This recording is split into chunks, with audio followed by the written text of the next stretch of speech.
Ya walaupun tantangannya kita itu adalah kadang kita bicara tentang seniman ya, anak band ya. Eranya kita dulu, anak band itu pasti banyak berlatih. Setuju dong. Setuju banget. Kita banyak latihan di studio, kita banyak jamming. Kalau anak sekarang gue perhatiin, mereka cukup di dalam ruangan, di dalam kamar, bisa bikin karya, bisa dipublish. Menurut gue itu esennya juga kayak iya. Betul. Maksud gue sense of musicnya, sense of artnya tuh mau lo kemanain gitu loh. Dulu kita begadang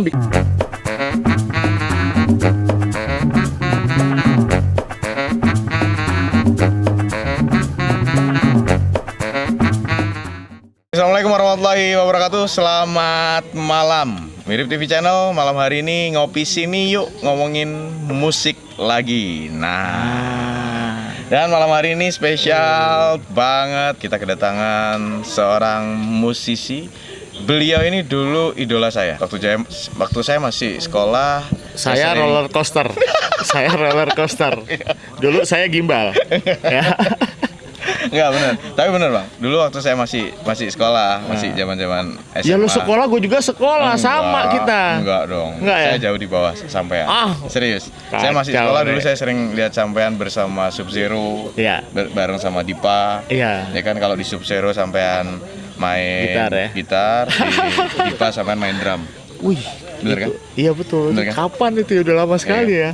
Saya terakhir nonton Dipa itu berarti waktu di Mega Center pertama kali yang ada panggung rubuh. Tahun baru itu. Iya, tahun baru. Ah, benar. Ya kan? Itu panggungnya rubuh. Rubuh, betul. Ya, Betul. Itu kompetisi. Wah, edan itu. Ya. Wah, seru tuh kalau. Long time ago. Oh, man, fuck man. keren itu. Ya. Iya, betul. Gue jadi ingat tuh. Gue sering lihat sampean di situ. Ya. Dan yang saya tahu sampean banyak beraktivitas di Lampung. Ya. Betul ya? Lampung, Jakarta, Bandung. Lampung, Jakarta, Bandung. Ya. Saya pernah main ke Lampung. Waktu itu saya makan nasi pindang di daerah Satelit. Oh iya, Pindang Patin ya. Pindang Patin. Dan di sebelah sudut kanannya, sebenarnya itu kayak kalau nggak salah ada pertigaan. Di sebelah sudut kanannya ada Binban Studio Tato. Betul. Anjing. Betul. Bener ya? Bener ya? Bener, itu daerah Pahoman itu. Iya, betul. Saya tapi karena kita ke sana mengantar tamu, Bang, karena saya juga punya saya kerja dulu. Saya sempat aktivitas ngantar tamu, guide. Guide ya. Jadi kita nggak bisa main kemana-mana. Asik nggak di Lampung? Lampung luar biasa. Asik ya? Ya, asik banget. Saya beberapa kali ke Lampung, nyebrang Merak Bakauni pernah, terus lewat pesawat juga pernah, meskipun bandara masih baru sih kelihatannya. Masih baru. Dan itu agak keluar kota banget. Betul, ya, 1 jaman lah. Ya, 1 jam dari kota ya. Daerah Branti. Benar. Daerah Natar Branti. Ya, jadi saya pernah. Dan yang menarik di Lampung adalah satu, penyeberangannya tidak seperti kalau kita nyebrang dari Ketapang Gilimanuk kan. Ferry penyeberangannya cuma kita ada seat duduk aja, tapi kalau Merak Bakauni itu ada slot kita tidur. Iya, buat istirahat, tidur. Bahkan ada kayak ada hotelnya kadang-kadang kalau lo dapet fasilitas, bahkan ada orden tunggal, ada full band di situ. Betul banget. Bahkan kadang-kadang ada gitu deh. Ya. Ada sensor ya. Iya. Seru lah pokoknya lah. Seru. Lampung seru perjalanan ke sana. Oke, Bang. Kita ngomongin musik, Bang. Iya. Ya. Saya berbagai macam dulu. Kalau saya zaman sekolah, studio Pekalongan paling oke waktu itu studio sampean. Mills Studio. Anjing, itu eranya kapan tuh ya? 2000-an itu, 2000 awalan 2000-an, itu ya. Jadi saya dulu sering karena deket kan dari sini, Bang. Deket banget dari sini. Mills Studio. Saya sering dari mulai Usman, Alex sampai Chow. Ya, betul 3 generasi. Iya, 3 generasi. Jadi dari mulai, kalau dulu zamannya Bang Usman masih ada pintu tuh sebelah kiri. Ya. Saya sering kalau mau ngejam lihat di situ lagi pada main PS. Betul, main PS dan aktivitas biasa. Ya, ritual. Terus kalau di mana generasi berikutnya sudah mulai agak rapi tuh. Ya kan, udah penataan pintu situ udah ditutup. Betul. Bener kan? Betul, ya, udah private lah, udah private banget. Dan kita ngomong era sekarang di new normal pasca wabah pandemi Covid 2019, saya membacanya semua diarahkan ke industri digital. Iya. Ya, bahkan band-band nasional sudah mulai gelar konser virtual. Virtual, internasional, seluruh Internasional pun dunia, ya, dunia. ya virtual juga ya, Bang. Karena memang protokol kesehatannya agak ribet, Ketat, ya, ya. ketat banget protokol kesehatannya. Ya kita juga tahu selebaran yang beredar, satu gelar konser boleh tapi penonton nggak boleh ajojing, Betul, betul. ya, terpisah, jaga jarak. jaga jarak, terus kapasitas gedung juga nggak boleh Ya. full, Maksimal 30% dari kapasitas itu. dan itu kecil banget kemungkinan event organizer mau gelar acara. Oh iya dong. Kalau 30% dari Wah, kapasitas ya rugi, itu. bro, Bener kan? rugi, bro. Kita ngomong bisnis itu pasti rugi. Nggak masuk. Ya, makanya mungkin lebih baik gelar konser secara virtual, jual tiket digital ya kan, bisa. e-tiket, akhirnya nonton konsernya pakai siaran langsung. Betul. Karena industrinya seperti itu, Bang. Nontonnya pakai kuota sekarang. Bukan pakai karcis. Kalau dulu kan kita beli karcis tuh ngantri Tiket, panjang. Ngantri panjang. Ya kalau sekarang kita beli kuota tuh. Beli kuota ya. Iya. Apa yang sampean rasakan, Bang? Karena sampean kan benar-benar mengalami berbagai macam perubahan. Oh, iya. Dari kaset menuju CD, CD sekarang Digital. digital. Ya. Plus minusnya ada sih ya. Kalau dulu eranya kita rilisan fisik, kita rekaman tuh harus satu album. Artinya si artis itu harus menyiapkan 10 lagu minimal. Minimal 10 lagu. Dan target kita adalah menjual itu rilisan itu, entah itu kaset ataupun CD. Nah, di era digital ini sebenarnya dipermudah. Ya. Kita hanya satu lagu atau anak-anak bilang single, itu kita bisa jualan. Hanya walaupun tingkat kesulitannya, ketidakkepuasan kita adalah masa kita jualan barang tapi tidak ada barangnya. Kan itu pertanyaan. Betul.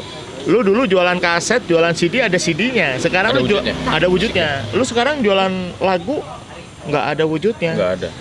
Dan yang jadi masalahnya adalah generasi kita Ya. yang usia 40-50 tahun ke atas yang kurang ngikutin perkembangan digital, mereka agak kesulitan. Gua agak surprise di dunia digital ini sebenarnya di satu pihak itu kita dipermudah, sangat-sangat dipermudah. Banget. Kita hanya ngasih platform lagu kita ke publishing, Ya. mereka hanya tugasnya menjaga karya kita. Tapi tidak mencoba membantu promo kita.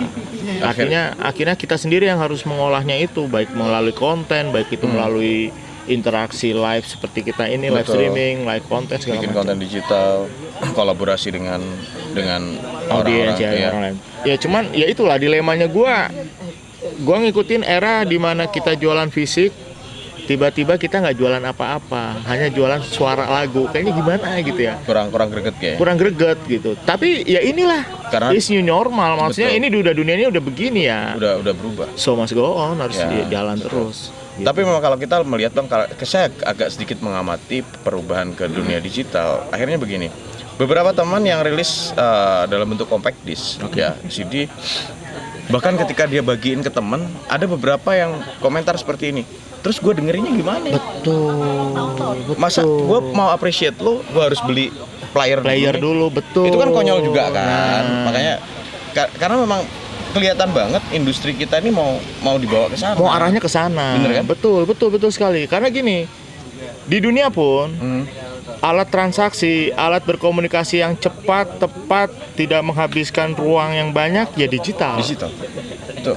Kalau dulu gua mau beli rilisan asli dari luar negeri, gua harus melalui eBay, harus melalui Amazon. Betul. Itu bisa 3-10 bulan gua dapat CD Tungguin itu, ya, ya kan? Begitu sampai sini udah nggak musim. Tapi kalau digital, sekarang kita rilis, detik itu juga bisa kita upload. Worldwide-nya semua bisa Dapat lihat. semua. Ya. All around the world. Jadi Betul. maksud gua digital ini sangat unik. Bukannya asik, bukannya nggak asik, tapi unik. Maksud gua kalau lo dipaksa mengikuti digital pun kurang greget. Kita tidak ngikutin digital, kita ketinggalan, bro. Mati. Mbak, kita sekarang sudah semua smartphone di tangan semua nih orang. Iya, serba Masa kita semua. mau nongkrong di telepon umum terus Betul, atau pakai wartel? Pakai koin, ada udah. duit 1.000 tukeran dulu ke warung Iya nih, kan? cepean ya nggak 3 mau. menit mati, masukin lagi Mati. koin lagi satu. Gitu kan. Kalau dulu kan gitu, Bang. Iya, Ya kan? atau nyari apa kayak pakai peniti itu ketek itu kerjaan lu kan, Kalau zaman dulu. Iya benar. Ya. Makanya gue sekarang mindset gue rubah. Ya. Ternyata bermain digital tuh udah keharusan, bro. Betul, dan mau nggak mau akhirnya gini, agar kita greget ngejalaninnya ya kita harus belajar ya. betul. Mau nggak mau kita harus pelajari Betul. konsep di digital ini gimana. Seperti apa? Ya kan? Ya. Di digital mengenal adanya algoritma itu apa sih? Iya, Ya kan? how to publish Iya. ya kan your content. Dan digital itu ada ilmu pastinya, bro. Yap. Beda dengan kita rilisan fisik. Kalau rilisan fisik, kita jualan itu belum tentu kita dapat duit. Kadang-kadang CD itu buat promote. Betul. Kadang-kadang CD itu buat gift, buat hadiah. Iya. Tapi kalau digital platform kita jualan. Jualan benar-benar jualan. Iya, kalau lo mau promo bukan di situ tempatnya, di publish itu. Ada konten yang lain buat promo. Iya, betul.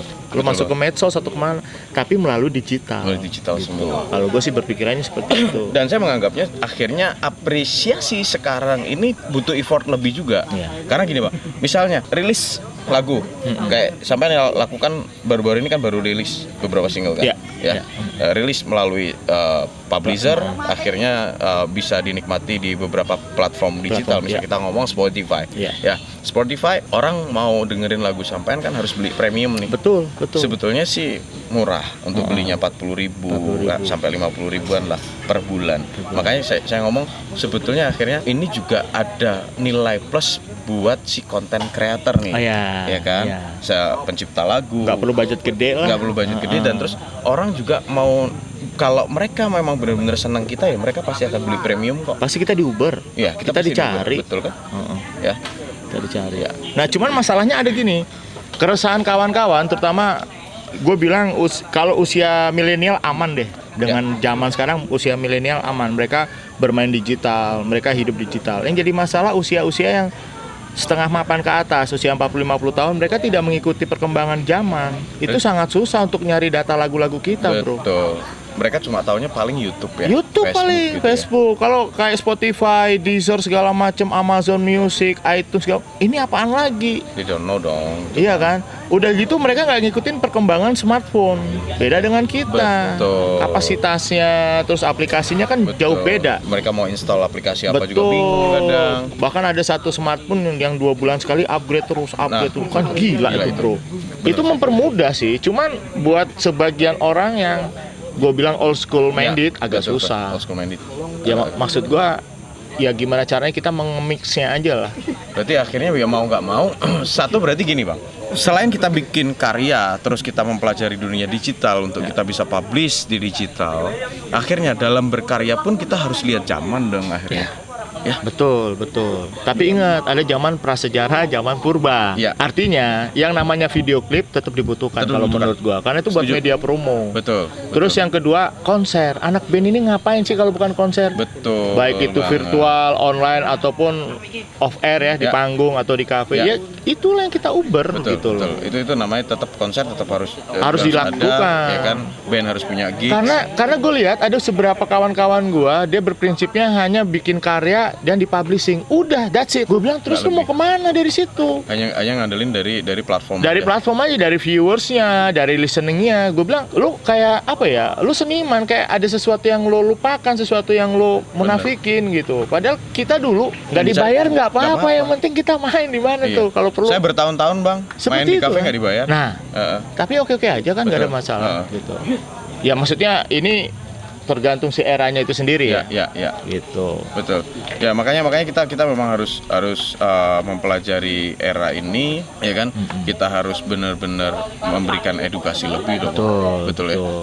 Ya. Memang benar sih. Kalau hanya mengandalkan digital tok, bahwa akhirnya gini, Iya stagnan. lu kan bro. band, ya kan? Iya.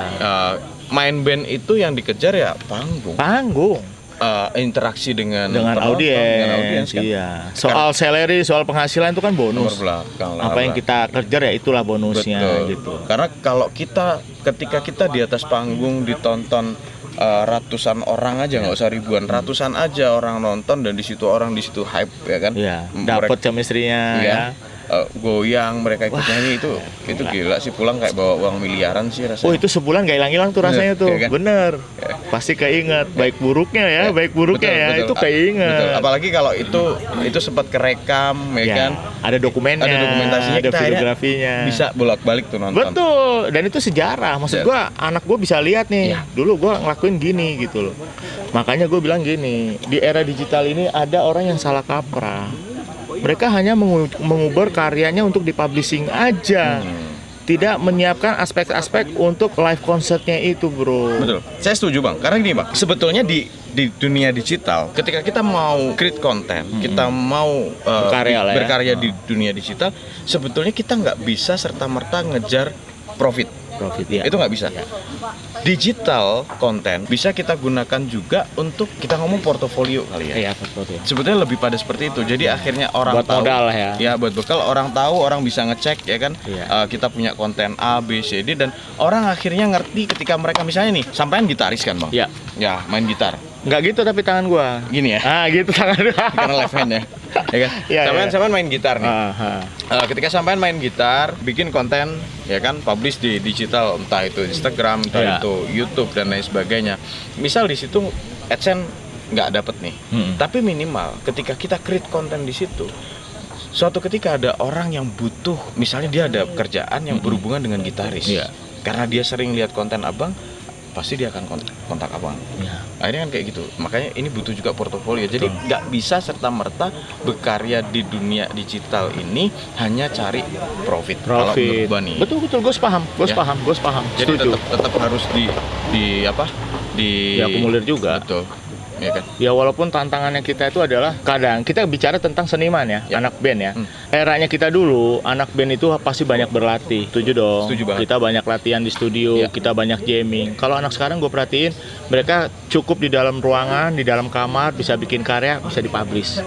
Menurut gue itu esennya juga kayak Kurang iya. Betul. Maksud gue sense of musicnya, sense of artnya tuh mau lo kemanain Betul. gitu loh. Dulu kita begadang bikin lirik, sekarang dengan mudahnya buka lirik Iya, buka Khalil Gibran misalnya. Betul. Buka Shakespeare misalnya, Betul. kita sadur jadi lirik. kata-kata. Kalau kita dulu bisa sebulan 2 bulan tuh kita bedah. Betul. Lo tanya gitarisnya, ini liriknya ada yang bagus nggak? Coba direvisi. Ini. Sekarang nggak ada, gue nggak dapet yang gitu-gituan lagi nih anak-anak sekarang nih. Karena kemudahan teknologi kan ya. Itu dimudahkannya itu. Yang Karena- gue nggak nyalain ya, Betul, gue nggak betul. nyalain. Cuman ada esensialnya yang agaknya berkurang gitu. Karena akhirnya kemudahan teknologi ini juga bisa jadi jebakan akhirnya. Iya. Bisa dibilang kayak gitu. Betul. Dilema bro, dilema. Ya. Kemarin saya sempat ngobrol ini ke salah satu, ya kita bisa ngomong pemerhati musik bang. Walaupun usianya masih muda, dia bukan player, dia bukan pemain musik bang. Tapi saya cukup oke lah, dia benar-benar perhatiin komit musik. ya. Komitmen dia perhatiin musik, bahkan dia tahu band-band legend, ya kan, asal muasalnya dari mana. Saya sampai saya juga appreciate, makanya saya ajak ngobrol dia juga bilang bahwasannya satu itu kalau dia ngomong malah justru gini mas, kan saya tanya tuh bang, kenapa sih Pekalongan ini nggak bisa naik?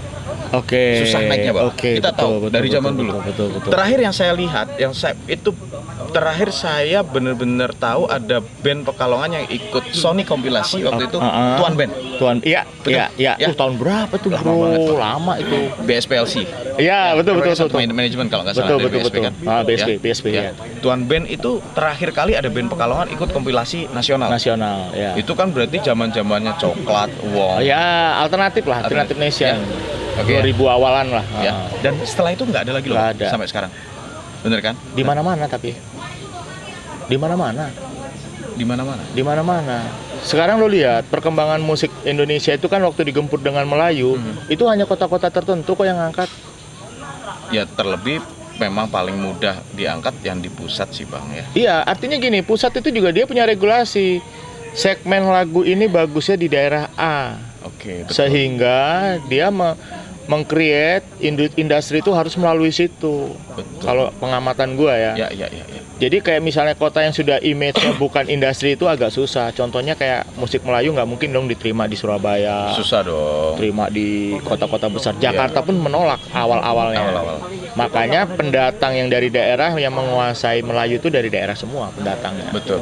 Tapi kalau kita lihat Jakarta sekarang bang, ya. 2 tahun terakhir kemarin saya di Jakarta kan. Ketika kita nongkrong di kafe, ini lagunya udah bener-bener Indonesia. iya. Kenapa coba? Pertanyaan gua? Jawabannya adalah industri. Industri, betul. Industri yang create itu akhirnya atmosfer berubah. Jadi Dan gila, kita nongkrong bang. Saya pernah sempat diajak teman kan ke Vinplus Kemang nih. Kemang. Itu kan Wenhouse. ya Ya, lagu di dalam situ Jaran Goyang. beda. Serius. Dan parahnya lagi, itu pelaku-pelaku seni yang anak-anak kafe itu jarang orang yang Jakarta, bro. Daerah. Daerah Gua semua, setuju. 90%. Betul. Justru orang-orang asli daerahnya itu dia masih konsisten, dia masih Yang di komit. Jakarta ini. Iya, entah dia punk rock, entah dia alternatif, atau dia masih konsisten. Konsisten dengan segmen mereka Dengan lah ya. segmen mereka. Justru yang mengembangkan industri itu jadi besar itu orang-orang daerah. Setuju bang, betul. Karena Gitu. gue lihat session player di sana juga rata-rata dari Luar daerah sih, luar semua, mau Medan, Makassar. Betul. Ya Jawa, termasuk gua lah, gua masuk kan? ke sana kan dari daerah dari gua. daerah. Gitu. Nah, terus gini bang, kita berbicara di daerah ya. Kita ngomong Pekalongan dan sekitarnya, Ya. Batang, Kabupaten Pekalongan, ya kan.